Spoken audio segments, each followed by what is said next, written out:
पर राज्यसभा के चुनाव को लेकर के गंभीर आरोप लगाए। जांच उन्होंने एसीबी और एसओजी को भी दे दी, लेकिन अभी तक उनके बयान नहीं हुए हैं। मैं सोचता हूं कि 19 तारीख के पहले बयान नहीं देने से सच्चाई खत्म हो जाएगी।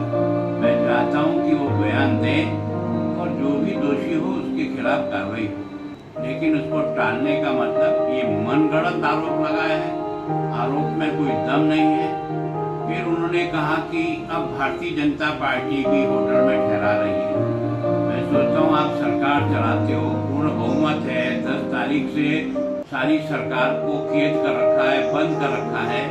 हम लोगों ने तो केवल 2 दिन का कैंप हमको लगाना ही पड़ेगा, क्योंकि राज्यसभा के वोट देने का काम कई हमारे एमएलए को पहली बार पड़ेगा, और इसलिए इतना सब अपन प्रयत्न करने के बाद भी कई बार वोट देने में भूल या गलती कर जाता है, जिसके कारण से वोट खारिज हो जाता है। तो निश्चित रूप से साथ रखना ही पड़ेगा, और क्योंकि सोशल डिस्टेंस मेंटेन करना है, इस प्रकार की होटल लेनी पड़ेगी जिसमें एक एक कमरे में एक एक आदमी रहेगा।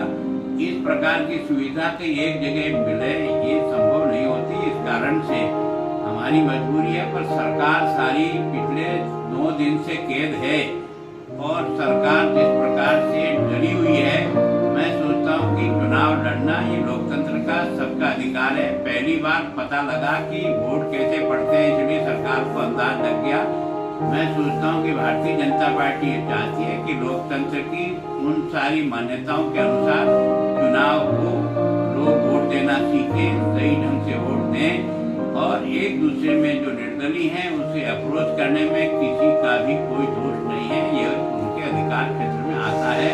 पर आपने तो निर्दलियों को भी कैद कर रखा है, इसका मतलब आपकी मंशा है कि आपने आखिर उनको वहाँ साथ रख करके कैद किस कारण से किया है वो। और जो बीएसपी को आपने तोड़ा है, सच बोलो ना यार, कम से कम जो आश्वासन दिए वो पूरी नहीं होने के कारण से उनकी नाराजगी आज भी है, उसको आप ठंडे गन्ने उड़ाने का प्रयत्न करो।